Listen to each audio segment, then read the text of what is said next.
চাইলেই আপনি জীবনে কখনো শতভাগ সুখী হতে পারবেন না। শতভাগ সুখী হওয়ার চেষ্টা করাও অনেক বৃথা।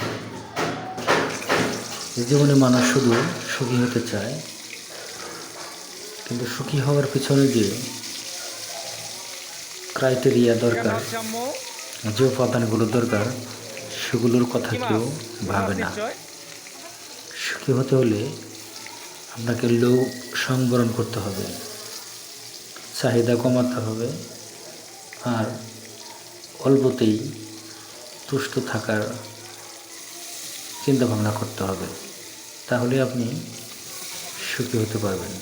জীবনে যারা মহামানব মনীষী, তাদের চাহিদা কিন্তু ছিল খুবই অল্প। তারা অল্পতে তুষ্ট ছিল। তারা সৃষ্টিকর্তার নিকট শুকরিয়া আদায় করত। আমরা কি সেটা করি? আমরা কখনোই আমাদের ভাবনাগুলো নিয়ে সৃষ্টিকর্তার সামনে আমরা উপস্থাপন করি না।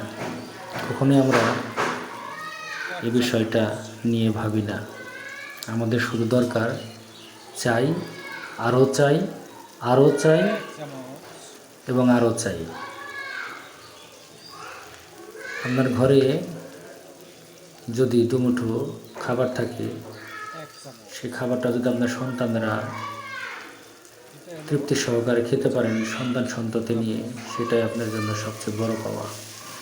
দিন শেষে রাত হয়, রাতে যদি আপনার সন্তান স্ত্রী সন্তানদের নিয়ে এক বিছানায় ঘুমোতে পারেন, সেটাই আপনাদের জন্য বড় পাওয়া।